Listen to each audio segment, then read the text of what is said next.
এই সূরাটা পড়লে মনে হবে আপনি এখানে বসে কিয়ামতটা সচক্ষে লাইভ দেখতেছেন। وأنزلنا الحديد فيه بأس شديد।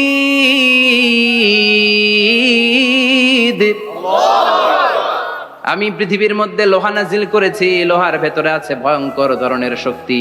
মানাফিউল লিন্নাস, মানুষের জন্য উপকার আছে না নাই? সব কাজে লোহা লাগে।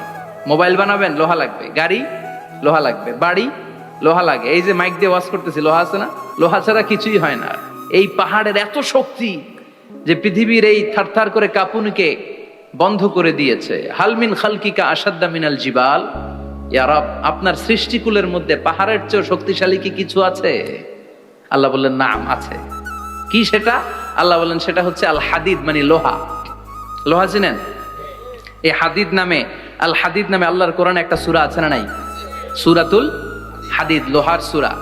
ওয়া আনজালনাল হাদিদ ফীহি বাসুন শাদীদ ওয়া মানাফিউ লিন-নাস। আল্লাহ বললেন আমি লোহাকে নাজিল করেছি। লোহা পৃথিবীর কোনো উপাদান নয়।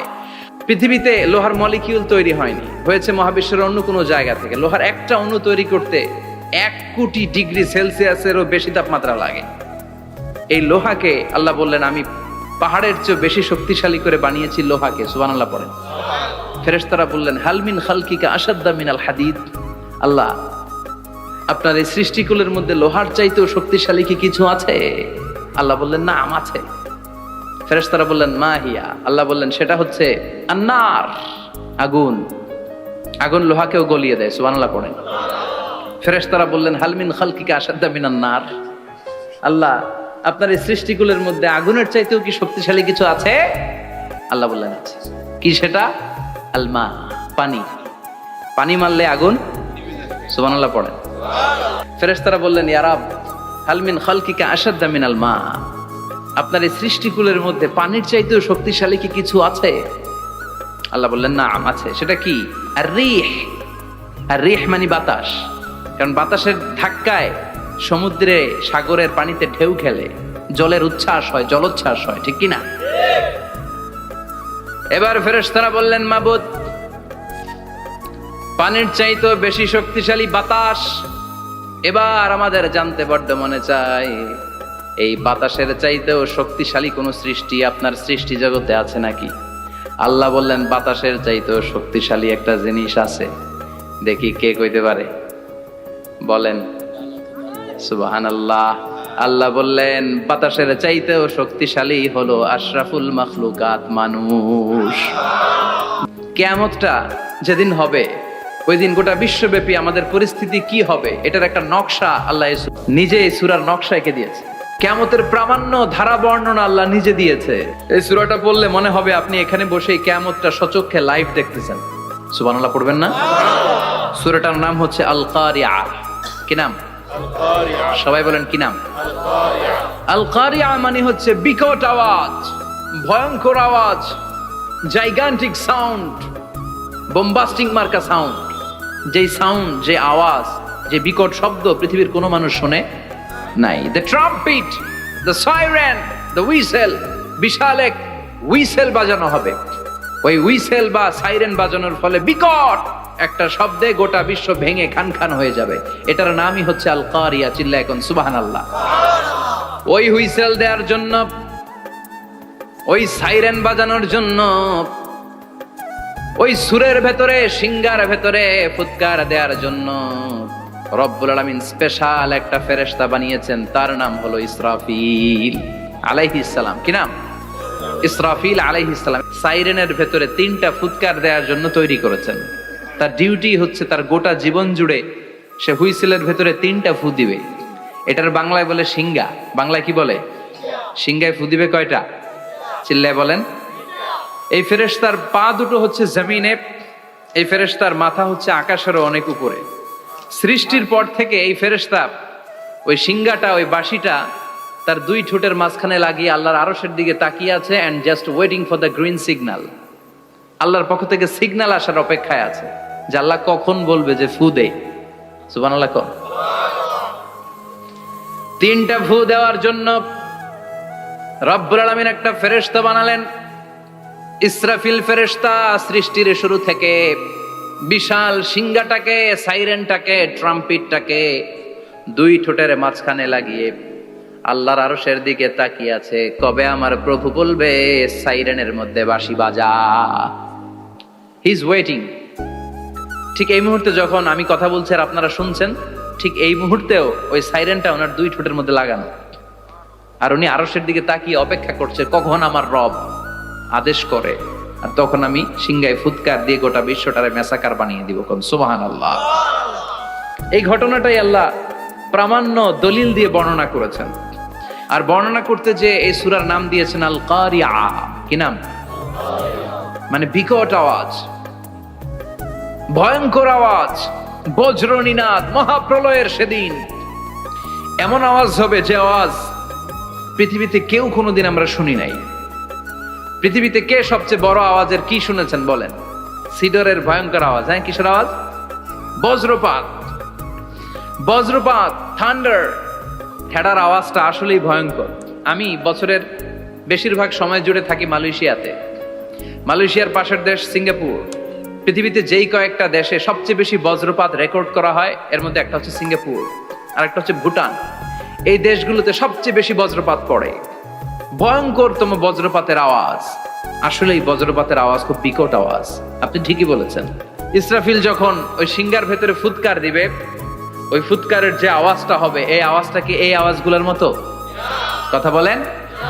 এর চেয়ে অনেক ভয়ঙ্করতম আওয়াজ, যে আওয়াজ শুনলে আপনার হৃদয় শিউরে উঠবে, কেঁপে উঠবে। এই আওয়াজটার নাম হচ্ছে আরবিতে আল কারিয়া। কি নাম? চিল্লায় বলেন কি নাম? এজন্য আল্লাহ বললেন আল কারিআতু মাল কারিআতু ওয়া মা আদরাকা মাল কারিআ। সেদিনের আওয়াজটা হলো ভয়ঙ্কর আওয়াজ। ওই আওয়াজটার নাম আমি আল্লাহ দিয়েছি আল কারিআ। আল কারিআ মাল কারিআ ওয়া মা আদরাকা মাল কারিআ। তিনবার তিনি সূরার শুরুতে তিনবার এই শব্দটা উচ্চারণ করেছেন। কয়বার? কথা বলেন। তিনবার। যে কোনো জিনিস তিনবার যখন আমরা বলি, গুরুত্ব বোঝানোর জন্য বলি, বলি না? বিশ্বনবীও মাঝে মাঝে কোনো জিনিসের ইম্পর্টেন্স, সিগনিফিকেন্স, তাৎপর্য এবং গুরুত্ব বোঝানোর জন্য তিনবার বলতেন। কয়বার? একবার বিশ্বনবী তাকওয়া নিয়ে ওয়াজ করতেছিলেন আর বলছিলেন আত-তাকওয়া হাহুনা, আত-তাকওয়া হাহুনা, আত-তাকওয়া হাহুনা, ওয়া ইউশিরু ইলা সাদরিহি সালাসা মাররাত। তাকওয়া এখানে, তাকওয়া এখানে, তাকওয়া এখানে বলে বিশ্বনবী উনার হৃদয়ের দিকে, কলবের দিকে তিনবার ইঙ্গিত করেছেন। কয়বার? তাকওয়া মানে কার ভয়? আল্লাহর ভয়। আল্লাহর ভয় নিয়ে যখন ওয়াজ করছিলেন বিশ্বনবী বলছেন তাকওয়াটা এখানে, এখানে, এখানে। তেমনি মক্কাবাসীদের কাছে যখন সূরাতুল কারিয়া নাজিল হয়েছে, মক্কার কাফির মুশরিকদের দৃষ্টি আকর্ষণের জন্য আল্লাহ তাআলা এই সূরার শুরুতে আল কারিয়া শব্দটা একবার নয়, দুইবার নয়, তিনবার উল্লেখ করেছেন। পড়েন সুবহানাল্লাহ। আল্লাহ বললেন আল কারিআতু মাল কারিআতু ওয়া মা আদরাকা মাল কারিআ ইয়াউমা ইয়াকুনুন নাসু কাল ফারাশিল মাবথুস ওয়া তাকুনুল জিবালু কাল ইহনিল মানফুশ। সুবহানাল্লাহ পড়েন। আল্লাহ বললেন বিকট একটা আওয়াজ হবে। তিনটা আওয়াজ করার জন্য, তিনটা হুইসেল বাজানোর জন্য ইসরাফিলকে আমি বানালাম। প্রথম সিংহার ফুৎকার যখন ইসরাফিল ফেরেশতা হুইসেলের মধ্যে দিয়ে দিবে, তখন যেই ভয়ঙ্কর শব্দটা হবে, ওই শব্দটার নাম হলো আল কারিয়া। কি নাম? আল কারিয়া। ওটা দেওয়ার সাথে সাথে পুরো পৃথিবীটা লন্ডভন্ড হয়ে যাবে। এখন আমরা যেরকম আরামসে বসে আছি, ওই সময় পৃথিবীর অবস্থা এরকম থাকবে। আল্লাহ বললেন ইয়াউমা ইয়াকুনুন নাসু কাল ফারাশিল মাবথুস ওয়া তাকুনুল জিবালু কাল ইহনিল মানফুশ। সেদিন মানুষগুলো বিক্ষিপ্ত পতঙ্গের মতো নিক্ষিপ্ত হবে। পাহাড়গুলো ভেঙে খান খান হয়ে যাবে। তুলার মতো পাহাড় ধ্বনিত হতে থাকবে, তুলার মতো। সুবহানাল্লাহ পড়ে। মানুষগুলো ছিটকে পড়বে। এই পৃথিবীর মাধ্যাকর্ষণ শক্তি থাকার কারণে আমরা ছিটকে পড়ি না। এই যে বসে আছি, সবকিছু পৃথিবীর মধ্যে লেগে আছে। এটার কারণ দ্য গ্র্যাভিটেশনাল ল, গ্র্যাভিটেশনাল পাওয়ার। এটা পৃথিবীর সবকিছু তার কেন্দ্রের দিকে টেনে রাখে। কিন্তু কিয়ামতের দিন আল্লাহ পৃথিবীটারে ধরে যখন একটা ঝাঁকুনি দিবেন, একটা কাঁপুনি দিবেন, একটা ভাইব্রেশন দিবেন, একটা আর্থকোয়াক, একটা ভূমিকম্প দিবেন, মুহূর্তের মধ্যেই পুরো পৃথিবীর সবকিছু ছিটকে পড়ে যাবে। চিল্লায় পড়েন আল্লাহু আকবার। মানুষগুলো পৃথিবীতে বসে থাকতে পারবে না, দাঁড়িয়ে থাকতে পারবে না, ডানে বায়ে সামনে পিছনে কে কোথায় ছিটকে পড়বে কোনো ইয়ত্তা থাকবে না। কাল ফারাশিল মাবসুস, মানুষগুলো বিক্ষিপ্ত পতঙ্গের মতো নিক্ষিপ্ত হবে। শীতকালে ছেলেপেলেরা গ্রামাঞ্চলে অনেক সময় র্যাকেট খেলে না, ব্যাডমিন্টন খেলে, দেখবেন ওই খেলার জন্য শীতকালে ক্ষেতের মাঝখানে বাঁশ গেড়ে দেয় আর বাঁশের মধ্যে লাইট লাগায়, দিলে ওর মধ্যে লাইট লাগালে কোত্থেকে যেন অনেক পোকা চলে আসে, ডান দিকে একটা বাঁ দিকে একটা, সামনে পেছনে ছিটকে ছিটকে পড়ে। কিয়ামতের সেই কঠিন দিন মানুষগুলো বিক্ষিপ্ত এরকম পতঙ্গের মতো ডানে বায়ে ছিটকে ছিটকে পড়বে। পাহাড়গুলো চূর্ণ বিচূর্ণ হয়ে যাবে, ভেঙে খান খান হয়ে যাবে। তুলাকে ধ্বনিত করলে তুলা যেমনি ধ্বনিত হয়, তুলার মাঝখানে লাঠি দিয়ে পেটালে, তুলাকে পাতলা করার জন্য, আরামদায়ক করার জন্য, মোটা বানানোর জন্য যখন লাঠি দিয়ে ধ্বনিত করা হয়, দেখবেন সামান্য তুলার ধুলিকণা ছিটেকণা বাতাসের মধ্যে শূন্যে ভাসে। ফু মারলে আরো দূরে যায়, ফু মারলে আরো দূরে যায়। বাতাসের ঝাপটা ওইটা কোথায় যে চলে যায় কেউ জানে না। পৃথিবীর বড় বড় সাইজের পাহাড়গুলো সেদিন এই তুলার মতো, তুলা যেমনি বাতাসে ধ্বনিত হয়, পাহাড়গুলো সেদিন তুলার মতো বাতাসে ধ্বনিত হতে থাকবে। চিল্লায় কোন আল্লাহু আকবার। এই পৃথিবীর সবচেয়ে বড় পাহাড়ের নাম মাউন্ট এভারেস্ট। ওই পাহাড়টা সেদিন আল্লাহ যখন একটা ঝাঁকুনি দিবে, পৃথিবীটারে ভেঙে খান খান হয়ে যাবে, টুকরা টুকরা হয়ে যাবে, তুলার মতো বাতাসে ধ্বনিত হতে থাকবে। ইউরোপের সবচেয়ে বড় পাহাড়ের নাম হচ্ছে আল্পস পর্বতমালা। পুরো মাউন্টেন রেঞ্জটা ভেঙে চুরমার হয়ে যাবে, ধূলিকণা হয়ে যাবে। আমেরিকার সবচেয়ে বড় পাহাড়ের নাম আলাস্কা মাউন্টেন রেঞ্জ। অ্যাটলাস বা ম্যাপ নিয়ে যাদের পড়াশোনা আছে দেখবেন ইউনাইটেড স্টেটস অফ আমেরিকা, এখানে নর্থ আমেরিকার পাশে বড় করে লেখা আলাস্কা, পুরোটাই পাহাড়, আমেরিকার সবচেয়ে উঁচু পাহাড়। এই পাহাড়গুলো সেদিন ভেঙে টুকরা টুকরা হয়ে যাবে। এজন্য আল্লাহ বললেন, ইযা যুলজিলাতিল আরদু জিলজালাহা ওয়া আখরাজাতিল আরদু আসকালাহা ইযা রুজ্জাতিল আরদু রাজ্জাও ওয়া বুসাতিল জিবালু বাসসা। সেদিন যখন আল্লাহ একটা ভূমিকম্প তৈরি করবে, পৃথিবীটাকে যখন নাড়িয়ে দিবে, কাঁপিয়ে দিবে, একটা পাহাড়ও টিকবে না, সবগুলো পাহাড় তুলার মতো ধ্বনিত হতে থাকবে, ছিন্ন বিচ্ছিন্ন হয়ে ডানে বায়ে ছিটকে পড়বে। চন্দ্র সূর্য আলো থাকবে না, মানুষের চোখগুলো ছানা বড়া হয়ে যাবে। ফাইযা বারিকাল বাসারু ওয়া খাসাফাল কামারু ওয়া জুমিআশ শামসু ওয়াল কামার ইয়াকুলুল ইনসানু আইনাল মাফার। চাঁদে আলো থাকবে না, সূর্যে আলো থাকবে না, প্রক্সিমা সেন্ট্রাইতে আলো থাকবে না, আলফা সেন্ট্রাই এ, আলফা সেন্ট্রাই বি, ইটা ক্যারিনা, ব্যাটেল জিউস, অ্যান্ড্রোমেডা, একটার ভেতরেও সেদিন আলো থাকবে না, সবগুলো অন্ধকার হয়ে যাবে। সাগরের পানির মধ্যে সেদিন দাউ দাউ করে আগুন জ্বলবে। সেই দিনটার নাম হচ্ছে আল কারিয়া। মাল ওমা আদরাকা মাল। মানুষগুলো পাগল হয়ে যাবে। কেউ থাকবে তখন টয়লেটে, ইমাজিন কেমন ভাবে আল্লাহ নকশা এঁকেছেন। কেউ থাকবে টয়লেটে, কেউ থাকবে ক্ষেত খামারে, কেউ থাকবে অফিস আদালতে, কেউ থাকবে রান্নাঘরে, কেউ থাকবে মৌজ মাস্তির ভেতরে। ঠিক তখনই কিয়ামত হয়ে যাবে, কেউ পার পাবে না। সবার মুখে একটা চিৎকার, আইনাল মাফার। পালাবো কোথায়? কিয়ামতটা শুধু পৃথিবীর একদিকে অনুষ্ঠিত হবে না, গোটা বিশ্বব্যাপী হবে, তাই না? নাকি বাংলাদেশে কিয়ামত শুরু হইলে সৌদিতে হবে না? হ্যাঁ, আমেরিকাতে হবে না, সুইজারল্যান্ড, ইন্দোনেশিয়া, অস্ট্রেলিয়া, গোটা বিশ্বব্যাপী একসাথে কিয়ামতের ভয়ঙ্কর দৃশ্যের অবতারণা ঘটবে। চিল্লা এখন ঠিক কি না? মা তার ছেলেরে চিনবে না, দুধের বাচ্চাকে রেখে মা পালাবে। দুধের বাচ্চা, যে বাচ্চা দুধ খায়, ব্রেস্ট ফিডিং বেবি, এই বাচ্চারা রেখে মা কোনো দিকে যায়? ডানে বায়ে কোথাও সরতে চায় না, ব্যথানি পায়, কষ্টনি পায়। এই দুধের বাচ্চাটারে ধাক্কা মেরে মা দিবে দৌড়। তাহলে কি ভয়ঙ্কর ঘটনা সেদিন ঘটবে। 3 মাসের 4 মাসের পেটের ভেতরে অপরিপক্ক বাচ্চা, এখনো পরিপূর্ণ হয় নাই, হাত পা ভালোভাবে গজায় নাই, ছোট্ট একটা গোশতের টুকরা। হসপিটালে এরকম যতগুলো নারী থাকবে, কিয়ামতের ভীতিকর অবস্থা দেখে মুহূর্তের মধ্যে সব অপরিপক্ক বাচ্চাগুলো ডেলিভারি হয়ে যাবে। এক ধাক্কায় 3 মাসের বাচ্চাটার হাত পা গজায় নেই এখনো ঠিক মতো, এক ধাক্কায়, এক ভূকম্পনে, এক কাঁপুনির চোটে পেটের সব বাচ্চাগুলো খালাস হয়ে যাবে ডাক্তার ছাড়া, ইনজেকশন ছাড়া। আল্লাহ বললেন সেদিনটার নাম হলো আল কারিআহ। মাল ওয়া মা আদরাকা মাল ইয়াউমা ইয়াকুনুন নাসু কাল ফারাশিল মাবথুস, মানুষগুলো নিক্ষিপ্ত হবে। ওয়া তাকুনুল জিবালু কাল আহিনিল মানফুশ, পাহাড়গুলো তুলার মতো ধ্বনিত হতে থাকবে। এখন উপরের দিকে তাকালে কি সুন্দর নীল আকাশ দেখা যায়, সেদিনে আকাশও থাকবে না। ইয়াউমিন নাতবিস সামাআ কাতায়্যি সিজিল্লিল কুতুব, কাগজের পৃষ্ঠা যেমনি তোমরা ভাঙো, কাগজ যেমনি হাতের মুঠোয় নিয়ে তোমরা গুটিয়ে ফেলো, সেদিন এই বিশাল 7 আকাশটারও হাতের মুঠোয় নিয়ে গুটিয়ে ফেলবে কে? কাতায়্যি সিজিল্লিল কুতুব, ক্যান ইউ ইমাজিন? আপনি কি কল্পনা করতে পারেন এই দৃশ্যপট যখন ঘটবে গোটা বিশ্বব্যাপী কি মেসাকার হবে?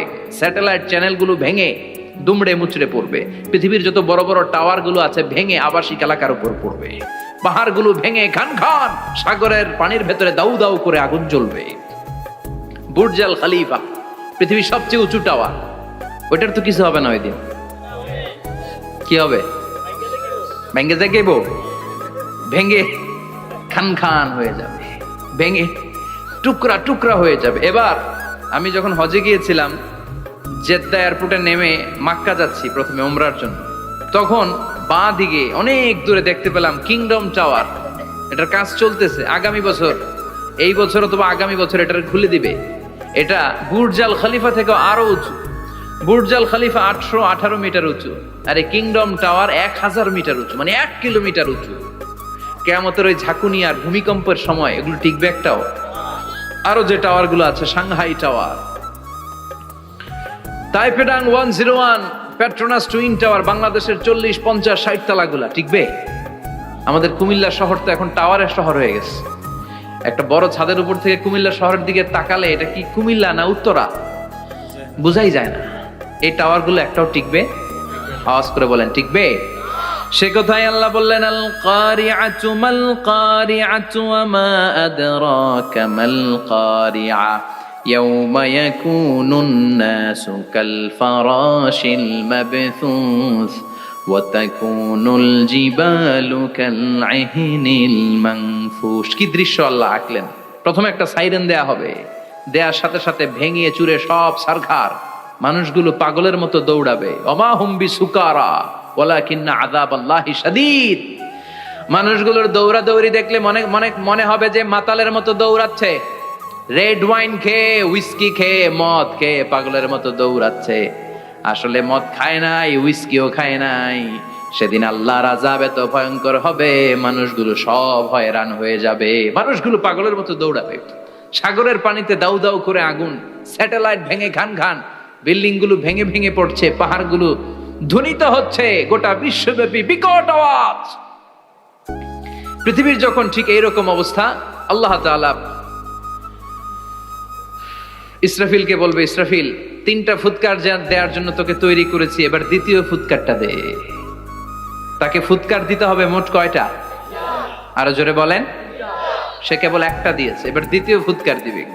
দ্বিতীয় ফুৎকার যখন সে দিবে, মুহূর্তের মধ্যে পৃথিবীর মধ্যে যত মানুষ আছে সবগুলো মরতে শুরু করবে, একটার পর একটা মালাকুল মাউত রুহু কবজ করতে শুরু করবে। মরবেন না শুধু একজন, চিল্লায় বলেন তিনি কে? কুল্লু মান আলাইহা ফানি ওয়া ইয়াবকা ওয়াজহু রাব্বিকা যুল জালালি ওয়াল ইকরাম ফাবিআইয়ি আলাই রাব্বিকুমা তুকাযযিবান। পৃথিবীর মধ্যে যা যা তোমরা দেখো সব হয়ে যাবে ফান। সব কি? ফান। আমরা বলি না ফানা ফানা, বলি ফানা ফানা হয়ে যাবে, কিছু থাকবে না, থাকবে একজন, চিল্লায় বলেন তিনি কে? এজন্য সব সময় আল্লাহর কাছে কামনা করবেন, আল্লাহ তুমি ঈমানের মরণ দাও। পড়ে না আমিন? ও আল্লাহ তুমি আমাদেরকে শাহাদাতের মরণ দাও। পড়ে না আমিন? আমাকে শহীদ করে সেই মিছিলে শামিল করে নিও। যে মিছিলের নেতা মীর হামজা, খোবায়েবে খাব্বাব আল্লাহর কাছে ছিল অতি প্রিয়, শামিল করে নিও। আমাকে শহীদ করে সেই মিছিলে শামিল করে নিও। পড়েন আমিন। বিশ্বনবী বলেন, শাহাদাতের তামান্না নিয়ে যদি, অন্তরে শাহাদাতের ইচ্ছা নিয়ে যদি, শাহাদাতের তামান্না নিয়ে যদি কেউ বিছানার মধ্যে ডায়রিয়া রোগে আক্রান্ত হয়েও মারা যায়, হার্ট অ্যাটাক করেও মারা যায়, স্ট্রোক করেও যদি মারা যায়, কিন্তু অন্তরে যদি শাহাদাতের তামান্না থাকে, কিয়ামতের ময়দানে শহীদদের সাথে তারে দাঁড় করাবে কে? ঈমানের পথে অবিচল থেকে আমার মরণ যেন হয়। পড়েন আমিন। আমার সাথে সাথে বলেন, ঈমানের পথে অবিচল থেকে আমার মরণ যেন হয়।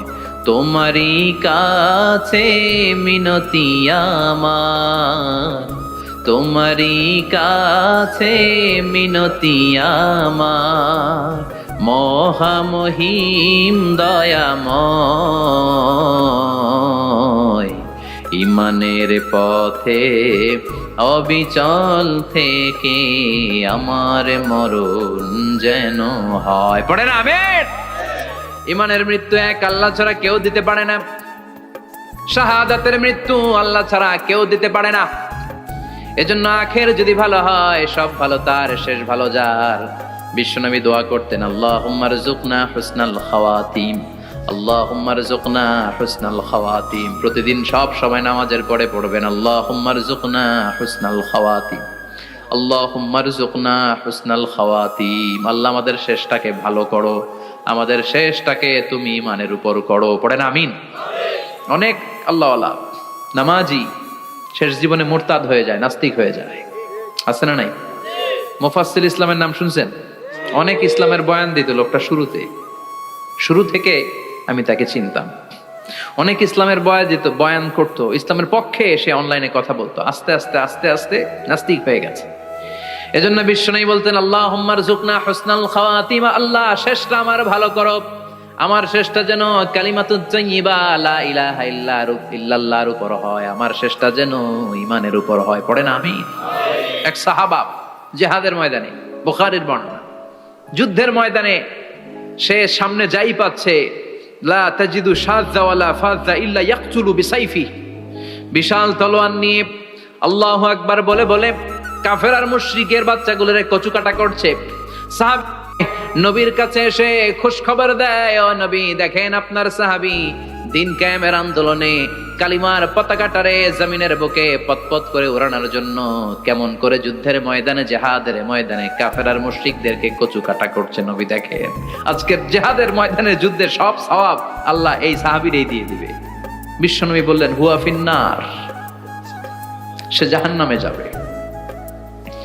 সাহাবীরা তো অবাক, জীবন বাজি রেখে তলোয়ার নিয়ে কাফেরদের সাথে যুদ্ধে ময়দানের মধ্যে লিপ্ত, একটার পর একটা কাফের গুলোরে হত্যা করে জাহান্নামের মেহমান করে পাঠিয়ে দিচ্ছে। এই লোকটা কেমন করে জাহান্নামী হয়? বিশ্বনবী বললেন, হুয়া ফিন নার, এই লোকটা জাহান্নামে যাবে, এরে কেউ বাঁচাতে পারবে না, জাহান্নামী।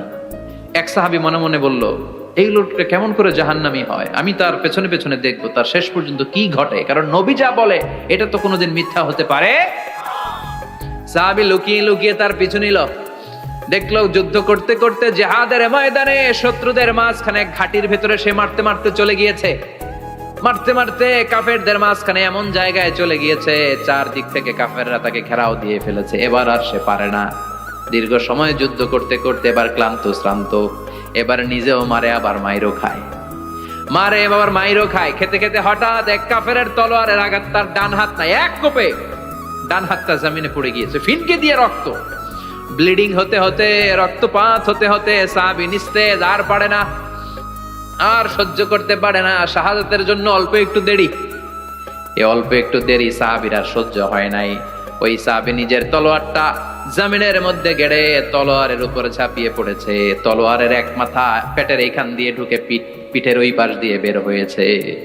যে সাহাবী পেছন থেকে ফলো করেছে সে বলে আশহাদু আন্না মুহাম্মাদ রাসূলুল্লাহ, আল্লাহু আকবার। দৌড়ে এসে নবীর কাছে বলে, ও নবী, আপনি যে নবী, শেষ নবী, আখিরি জামানার পয়গম্বর, আপনি যে বিশ্ব নবী, কোনো সন্দেহ নাই।